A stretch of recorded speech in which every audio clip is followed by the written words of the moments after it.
இனி summer holidays கண்ணு கால் GT ஹாலிடேஸ்க்கு பண்ணு. GT holidays, south India's #1 travel brand. Dindigul தொகுதி ரொம்ப முக்கியமான தொகுதி அப்படின்னு சொல்கிறாங்க. திமுக சார்பாக கம்யூனிஸ்ட் வேட்பாளர் அங்கு களமிறக்கப்பட்டிருக்கிறாங்க. அதிமுக எஸ்டிபிஐ கூட்டணியில் எஸ்டிபிஐ முபாரக் அங்கு வேட்பாளர் நெல்லை முபாரக். இப்போ நெல்லை முபாரக்கை திண்டுக்கல்லில் வைக்க வைத்தவர் எடப்பாடி பழனிசாமி. திண்டுக்கல்லை பொறுத்தவரை எம்ஜிஆருடைய கோட்டை. பெரியசாமி வந்த பிறகு அதில் கொஞ்சம் ஓட்டை உள்ளது. திமுக மாவட்ட செயலாளர் ப்ளஸ் மந்திரியாக இருந்தாலும் அவர் தொகுதியை கொஞ்சம் தக்க வச்சுக்குவார். அதனால இப்போ அவரும் இப்போ திமுக அதிருப்தியாக இருக்கார். அவருக்கு எதிர்பார்த்த துறை கிடைக்கல.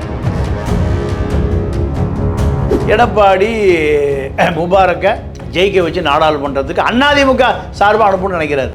அதிமுகவுடைய வேட்பாளராக டெல்லியில் பிஜேபி எதிர்ப்பு முகாமை எடப்பாடி ஆரம்பித்து வைக்கிறார். கம்யூனிஸ்டுகளுக்கு வேட்பாளருக்கு நிகராக பேசப்படுகிற வேட்பாளராக நெல்லை முபாரக் மாறி இருக்கார்.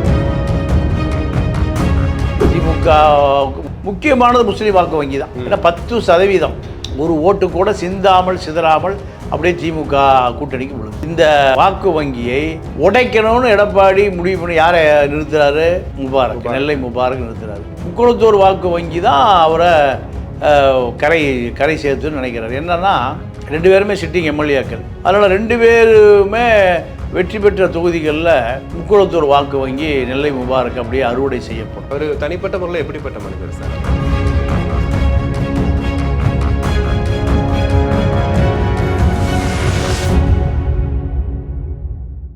உலகெங்கும் வாழக்கூடிய ஆகாயம் தமிழ் நெஞ்சங்களுக்கு கிறிஸ்டியின் அன்பு வணக்கம். இன்று நம்மோடு மூத்த பத்திரிகையாளர் தமிழா பாண்டியன் இணைந்திருக்கிறார்.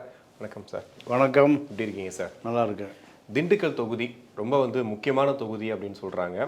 அதிமுகவோட கோட்டையாக இருந்த தொகுதி ஒரு காலத்தில். ஏன்னா அதிமுக முதல் முறையாக தேர்தல் சந்திக்கும் போது ஒரு மிகப்பெரிய வெற்றி அடைந்த தொகுதி அப்படின்னாங்க. அதுக்கப்புறம் பல மாற்றங்கள் ஏற்பட்டுச்சு. பட் இப்போ வரப்போகிற மக்களவைத் தேர்தலில் கிட்டத்தட்ட ஒரு பலமுனை போட்டியாக உருவாயிருக்கதா சொல்கிறாங்க. நிலவரம் என்ன சார்? இல்லை, அங்கே திமுக சார்பாக கம்யூனிஸ்ட் வேட்பாளர் அங்கு களமிறக்கப்பட்டிருக்கிறார். அதிமுக எஸ்டிபிஐ கூட்டணியில் எஸ்டிபிஐ முபாரக் அங்கு வேட்பாளர் நெல்லை முபாரக் இருக்கார். ஓகே, நெல்லை முபாரக். பிஜேபி பாமக கூட்டணியில் பாமக பொருளாளர் திலகபாமா அங்கே திலகபாமாவுக்கு சொந்த ஊர் சிவகாசி, நாடார் சமூகம். அந்த அம்மா அங்கே திண்டுக்கல்லில் நிறுத்தப்பட்டிருக்கிறார். அப்போது பிஜேபி பாமக நேரடி போட்டி இல்லை. கம்யூனிஸ்டுக்கு பின்னாடி திமுக வேட்பாளர்கள், திமுக வாக்கு வங்கி. அப்போ இந்த பக்கம் அதிமுக ப்ளஸ்ஸு நெல்லை முபாரக். இப்போ நெல்லை முபாரக்கை திண்டுக்கல்லில் நிற்க வைத்தவர் எடப்பாடி பழனிசாமி. ஏன்னா என்ன காரணம் சார்? அங்கே நிப்பாட்டிக்கிறது ரெட்டை இலையில நிறுத்தி வச்சிருக்கார். நெல்லை முபாரக்குடைய தொகுதி மண்ணின் மைந்தன் எதுனா திருநெல்வேலி தான். திருநெல்வேலி. அவர் பேரே நெல்லை முபாரக். நெல்லை முபாரக்கு எப்படி திண்டுக்கல் முபாரக் ஆனார்? அப்போ எடப்பாடி என்ன பண்ணுறாரு? முஸ்லீம் வாக்கு வங்கியை எப்படியாவது கைப்பற்றணும். இப்போ முஸ்லீம் வாக்கு வங்கி தான் திமுகவினுடைய மிகப்பெரிய பலம். இந்த திமுக வாக்கு வங்கியை உடைக்கணும். உடைச்சா தான் வர்ற சட்டமன்ற தேர்தலில் அதிமுக கரையேறும். ஓகே, இல்லைன்னா எதிர்கட்சியாகவே நீடிக்க வேண்டியது தான். ஏன்னா திமுக வாக்கு வங்கியும் போட்ட பிறகு எடப்பாடியும் திமுக 3% வாக்கு வித்தியாசத்தில் தான் அதிமுக தோற்று போச்சு 21 தேர்தலில். முஸ்லீம்கள் கிறிஸ்தவர்கள் 10% போட்டிருக்காங்க திமுகவுக்கு. அப்போவும் 3% தான் வித்தியாசம் அதிமுகவுக்கு. நீங்கள் திமுக ஆதரவு வாக்கு வங்கியை அதிமுக போன விழுந்திருக்கு எங்கே சட்டசபை தேர்தல். ஓகே, இந்த கணக்கு தான் எடப்பாடி நெல்லை முபாரக்கை திண்டுக்கல்லில் நிறுத்தி வச்சுருக்கார். திண்டுக்கல்லில் இப்போது முஸ்லீம் வாக்கு வங்கி அதிகம். அதே போல் முஸ்லீம் வாக்கு வங்கிக்கு அடுத்து முக்குளத்தூர் வாக்கு வங்கி தான் அவரை கரை கரை சேர்த்துன்னு நினைக்கிறார். என்னன்னா அங்கே சிட்டிங் எம்எல்ஏ திண்டுக்கல் சீனிவாசன், நத்தம் விஸ்வநாத், 2 பேருமே சிட்டிங் எம்எல்ஏக்கள். அதனால் 2 பேருமே வெற்றி பெற்ற தொகுதிகளில் முக்குளத்தூர் வாக்கு வங்கி நெல்லை முபாரக் அப்படியே அறுவடை செய்யப்படும். நீங்கள் நெல்லை முபாரக் சொல்கிறார், எனக்கு 2 அப்பா, ஒருவர் நத்த விஸ்வநாதன், ஒரு திண்டுக்கல் சீனிவாசன். அப்போது இந்த சென்டிமெண்ட் அரசியல் வந்து திண்டுக்கல்லில் நெல்லை முபாரக் வெற்றி பெறுவாரா, இந்த கேள்வியை இப்போ எழுப்பியிருக்கு. அவர் தனிப்பட்ட முறையில் எப்படிப்பட்ட மனிதர் சார் அவர்? இல்லை, அவர் நெல்லை முபாரக் நீங்கள் எஸ்டிபிஐ கட்சியில் ஒரு வேட்பாளர் வளர்ந்து வர்றாருன்னா சமூக காப்பாளராக இருந்தால் தான் இவ்வளோ பெரிய உயரத்துக்கு வர முடியும். நீங்கள் எஸ்டிபிஐ கட்சி தமிழ்நாட்டில் முதலில் இன்றைக்கி எடப்பாடி பிஜேபி கூட்டணி விட்டு விலகிய பிறகு மதுரையில் பிரம்மாண்ட கூட்டம் நடத்தி அங்கீகரித்தது முதல்ல எஸ்டிபிஐ தான். ஏன்னா திமுக பக்கம் முஸ்லீம்கள் மிகப்பெரிய வாக்கு வங்கி இருக்குது. அதே போல் காதர் மொய்தீன், ஜவஹருல்லா, இப்படி பல முஸ்லீம் ஜாம்பவான்கள் பூரா திமுக பக்கம் இருக்காங்க. மோடியை நேரடியாகவே எதிர்க்கக்கூடிய கட்சின்னு முஸ்லீம்கள் யாரை நம்புகிறாங்க? திமுகவை நம்புகிறாங்க. அதனால தான் திமுகவுடைய வாக்கு வங்கி கடந்த 5 ஆண்டு காலமாக முழுக்க திமுக பக்கம் தான் இருக்குது. அதனால தான் திமுகவுக்கு இவ்வளோ பெரிய பலம். திமுகவுக்கு முஸ்லீம் வாக்கு வங்கி, கிறிஸ்துவர், தலித்து, கம்யூனிஸ்டுகள், இப்படி எல்லா வாக்கு வங்கியோட முக்கியமானது முஸ்லீம் வாக்கு வங்கி தான். ஏன்னா 10% ஒரு ஓட்டு கூட சிதறாமல் அப்படியே திமுக கூட்டணிக்கு விழுது. இந்த வாக்கு வங்கியை உடைக்கணும்னு எடப்பாடி முடிவு பண்ணி யாரை நிறுத்துறாரு? முபாரக், நெல்லை முபாரக் நிறுத்துறாரு. நெல்லை முபாரக்கை பொறுத்த வரைக்கும் இனிமையாக பழகக்கூடியவர், நல்ல மனிதர். நீங்கள் தொகுதி பக்கம் போவார், திருநெல்வேலிக்கு போகும்போது திண்டுக்கல் இறங்கிடுவார். நீங்கள் நெல்லை முபாரக் நெல்லை போகும்போது திண்டுக்கல் போக முடியாதுல்ல, அவ்வளோதான். இப்போ ஒரு வேட்பாளராக இருக்கார்ல. அதனால் நெல்லை முபாரக் நீ திண்டுக்கல் முபாரக் ஆயிடுவார். இப்போ எடப்பாடி என்ன நினைக்கிறாரு? திருநெல்வேலியில் நிறுத்தினா அங்கே திமுகவுக்கு அவ்வளவு வலுவான களம் இல்லை. திண்டுக்கல்லில் முஸ்லீம் வாக்கு வங்கியையும் உடைக்க முடியும், முக்குளத்தூர் வாக்கு வங்கியும் உடைக்க முடியும்.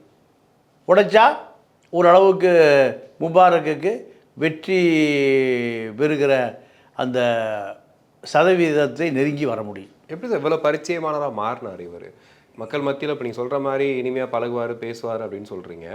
முஸ்லீம் கட்சிகளில் மற்ற கட்சிகள் இருந்தால் கூட இவரை கொஞ்சம் முன்னிலைப்படுத்தி இப்போ ஏடிஎம்கே வந்து இவரால் முஸ்லீம் ஓட்டை உடைக்க முடியுன்ற அளவுக்கு பரிச்சயமானது எப்படி? இல்லை, அதாவது எஸ்டிபிஐ வந்து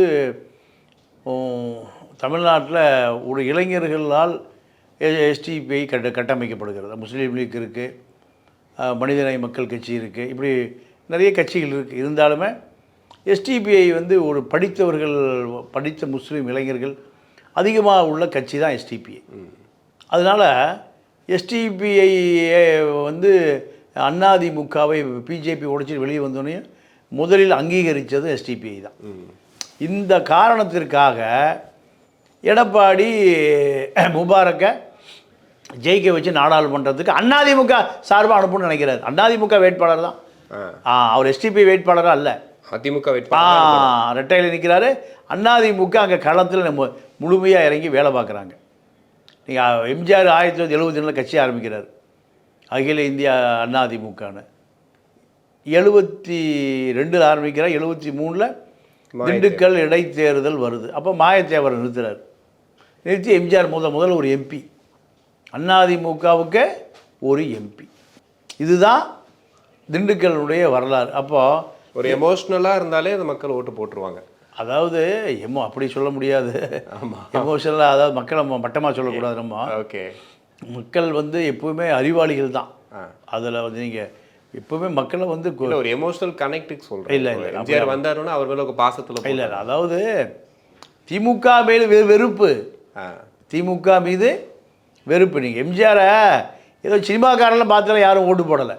திமுக உடைய கருணாநிதியுடைய தனிப்பட்ட செய்திகளை நிறைய மக்கள் போய் சேரலை. ஆனால் திமுகவை மக்கள் வெறுக்கிறான்.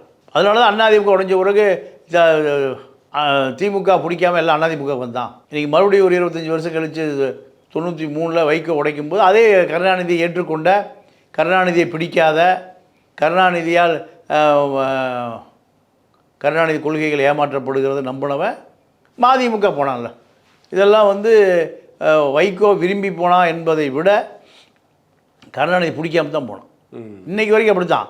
நீங்கள் சீமான் கட்சி ஆரம்பிக்கும் போது 6% போகிறான்னா திமுக பிடிக்காதவன் தான், திராவிட இயக்கங்களை அழிக்கணும்னு நினைக்கிறவன் தான் சீமான்ட்ட போகிறான். இப்போ இதே தான். அப்போ திண்டுக்கல்லை பொறுத்த வரைக்கும் எம்ஜிஆருடைய கோட்டை அது பெரியசாமி வந்த பிறகு அதில் கொஞ்சம் ஓட்டை விழுகுது. ஓகே. பெரியசாமி பொறுத்த வரைக்கும் திமுக மாவட்ட செயலாளர் ப்ளஸ் மந்திரியாக இருந்தாலும் அவர் தொகுதியை கொஞ்சம் தக்க வச்சுக்குவார். அதனால் இப்போ அவரும் இப்போ திமுக அதிருப்தியாக இருக்கார். அவருக்கு எதிர்பார்த்த துறை கிடைக்கல. அதனால் அவரும் இப்போ கொஞ்சம் அதிருப்தியாக இருக்கார். அந்த தொகுதியில் சக்கரபாணியும் இப்போ இறங்கி வேலை செய்கிறார் கம்யூனிஸ்டுகளுக்கு.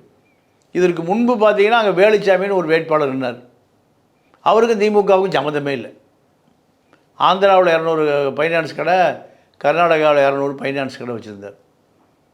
ஃபைனான்ஸ் கடை வச்சுருக்கிற 50 கோடி ரூபாய் கொடுத்தா அவர் நாடாளுமன்ற உறுப்பினர்.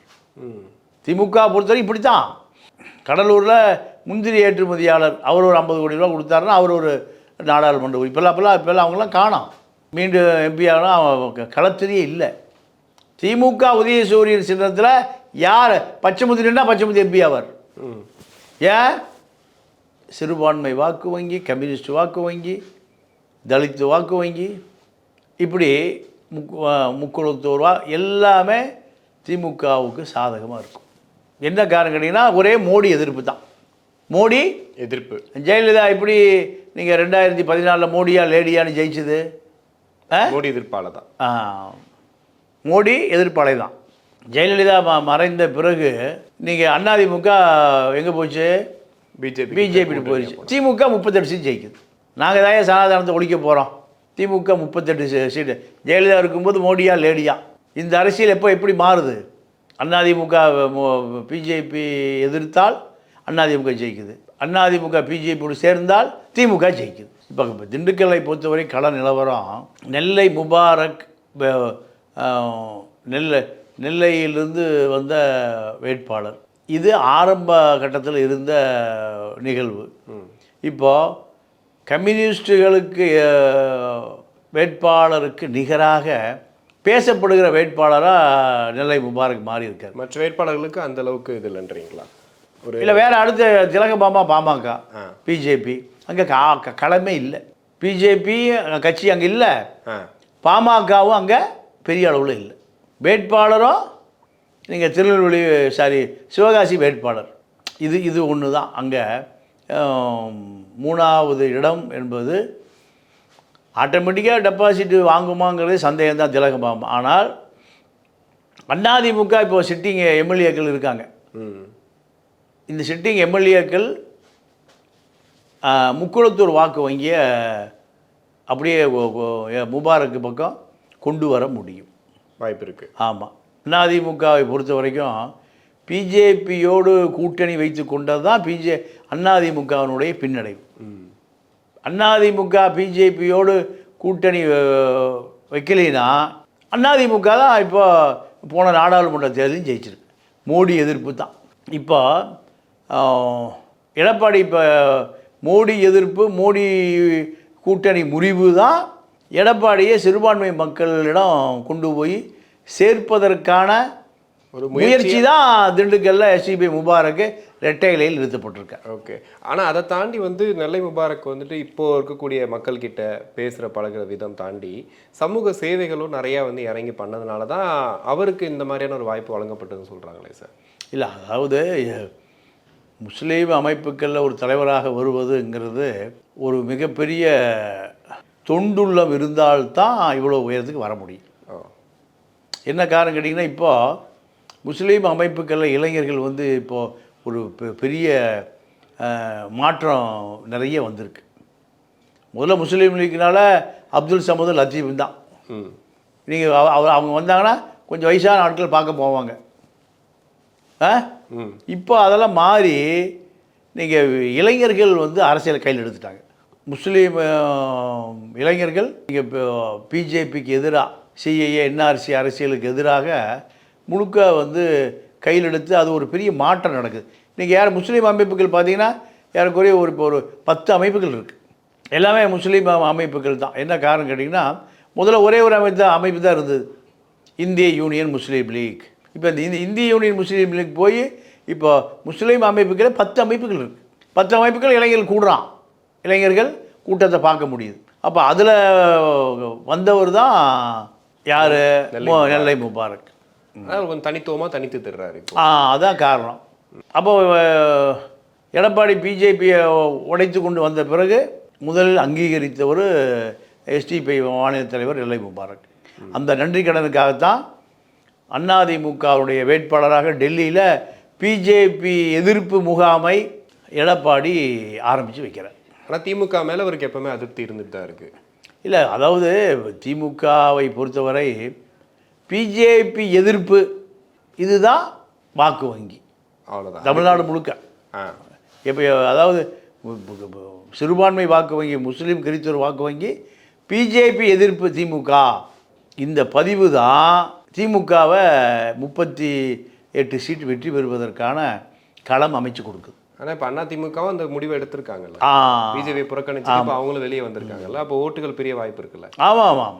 ஏன்னா அதிமுகவை பொறுத்தவரை அதிமுக தான் மோடியா லேடியா. மோடி எதிர்ப்பை முதல்ல பதிவு பண்ணது ஜெயலலிதா தான். மோடியை எதிர்க்கணுங்கிறத தமிழ்நாட்டில் உறக்க சொன்னது ஜெயலலிதா தான். ஜெயலலிதா வந்து மோடி எதிர்ப்பை நீங்கள் இந்திய அளவில் முதல்ல பதிவு செய்தவர் ஜெயலலிதா தான். அதற்கு பிறகு தான் மோடி எதிர்ப்பு அரசியலை களை கட்ட ஆரம்பிச்சது. அதுக்கு முன்பு மோடியை பேசுவதற்கெல்லாம் அஞ்சிட்டு இருந்தாங்க. ஜெயலலிதா தான் முதல் ஆரம்ப குறி. என்ன? மோடியா லேடியா. இந்த கோஷம்தான் இந்திய அளவில் பெருசாக விஷயம். இதுதான் சார். தென்காசி தொகுதியும் கிட்டத்தட்ட பேசப்படக்கூடிய ஒரு தொகுதியாக மாறி இருக்கு. ஏன்னா நிற்கக்கூடிய வேட்பாளர்கள் அப்படி இருக்காங்க. அங்கே யாருக்கு வாய்ப்புகள் அதிகமாக இருக்குது சார்?